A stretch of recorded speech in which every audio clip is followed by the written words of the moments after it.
안녕하십니까. 경기 성남시 중원구 당협위원장 변호사 윤용근입니다.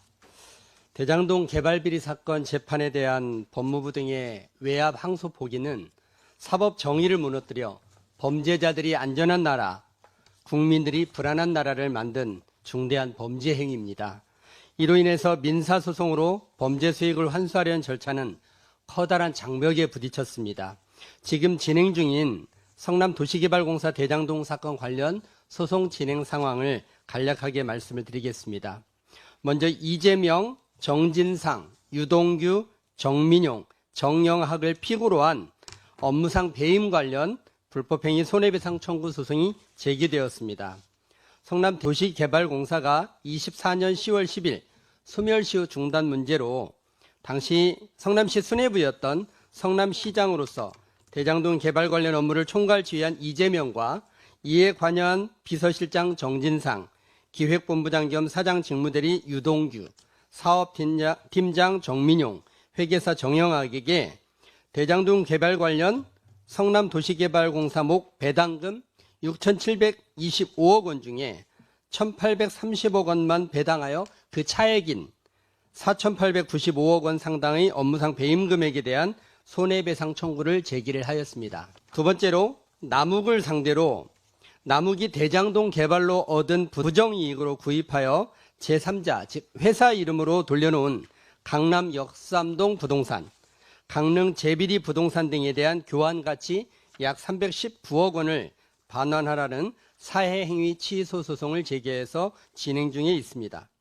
세 번째로는 대장동 개발 사업의 시행사인 SPC법인 성남의 뜰을 대상으로 지금 배당 결의 무효 확인의 소송을 진행 중에 있습니다. 성남의 뜰 지분 관계를 살펴보면 성남도시개발공사가 50% 플러스 한 주, 그리고 화천대유는 0.999%에 불과합니다. 그리고 실질 천화동인 1호부터 7호까지의 실질 소유자들이 SK증권을 가지고 주식을 갖고 있는 것이 한 6% 정도 됩니다. 그런데 이 사건 대장동 개발 비리 사건 결과 화천대유 그리고 천화동인 1호부터 7호까지에게 배당된 금액이 4,054억 원이고 성남도시개발공사에 배당된 금액이 1,830억 원입니다. 따라서 이러한 배당결의 무효 확인 소송을 통해서 배당금을 다시 찾아오르는 소송이 진행 중에 있고 이 소송은 12월 9일 첫 변론기일을 앞두고 있습니다. 마지막으로 김만배를 상대로 해서 김만배가 이 사건이 터지면서 자신의 재산 일부인 운종동의 타운하우스를 천화동은 1호 법인 앞으로 편법 증여하였습니다. 이에 대해서 사해행위 취소 소송이 진행 중에 있습니다. 이처럼 대장동 개발비리 사건을 통해서 환수해야 될 총 금액은 약 7,886억 원 정도가 됩니다. 그런데 범죄 수익을 지금 환수해야 될 상황에서 이 대장동 범죄 수익 환수가 중대한 기류에 놓여 있습니다. 그래서 특별법 제정이 왜 필요한지 현실성을 간단하게 말씀을 드리겠습니다. 이 대장동 개발비리 사건은 지방자치단체장과 지방공기업 그리고 민간업자 간 협작에 의해서 만들어진 권력형, 조직형 부패범죄에 해당합니다. 이로 인해서 개발사업 대장동 현장과 또 성남 시민들에게 돌아가야 할 막대한 이익이 범죄자들 수중으로 들어가게 된 사건입니다. 오랜 수사와 기소를 거쳐 겨우 1심 재판이 선고되었지만 이미 대부분의 범죄 수익은 세탁되어 은닉된 상태이고 1심 재판은 범죄 수익이 특정되지 않았다는 이유로 추징 구형된 7,814억 원 중 겨우 473억 원 정도만 선고를 하였습니다. 따라서 대장동 개발비리 사건은 반드시 항소를 통해서 특경법상 업무상 배임이 인정되어야 되고 이해충돌법 위반이 인정되어야 합니다.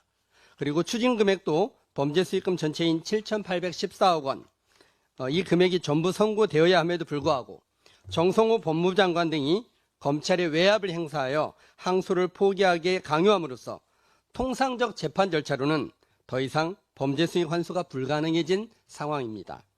이에 여기에 현행 범죄수익 은닉처벌법 규정만으로는 검사가 사전에 추징 보전해 두었던 2,070억 원이란 돈도 473억 원을 제외하고는 나머지 1,600억 원에 대한 추징 보전 취소 절차가 진행되고 있어서 국민적 공분이 일어나고 있습니다. 범죄 수익 환수를 통해서 아직 완성되지 못한 대장동 개발 비리 사업 완성이 필요합니다. 대장동 개발 현장의 현재 상황은 이렇습니다. 성남도시개발공사는 대장동 사업 개발 당시에 대장동 아파트 단지를 둘러싸고 있는 임야에 설치된 고압선 철탑들을 모두 지중화하기로 약속하고 분양계약을 체결했습니다. 그러나 대장동 개발 비리 사건으로 범죄 수익금이 환수되지 못함으로 말미암아 곧 신혼부부들이 입주할 행복주택 옆에는 아직도 고압선 철탑이 그대로 서 있는 상황입니다. 또 대장동 주민들을 위한 공공시설도 턱없이 부족합니다. 더구나 초등학교와 중학교를 분리해서 건축하기로 했던 약속도 지켜지지 못하면서 초등학교, 중학교를 통합해서 건축하면서 학생들이 한 학급에 40명이 넘는 과밀학급 현상이 계속되고 있습니다. 민사소송은 형사재판과 그 결과가 연동되어 있습니다.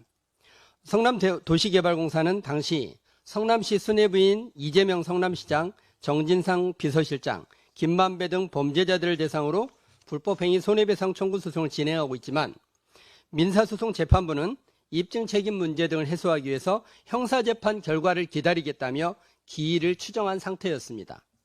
이처럼 범죄 수익 환수를 위한 민사소송은 전적으로 형사재판 결과와 연동되어 있음에도 검찰이 대장동 항소를 포기함으로써 통상적인 민사소송 절차로는 더 이상 범죄 수익의 환수를 위한 민사소송 승소도 불가능한 상황입니다.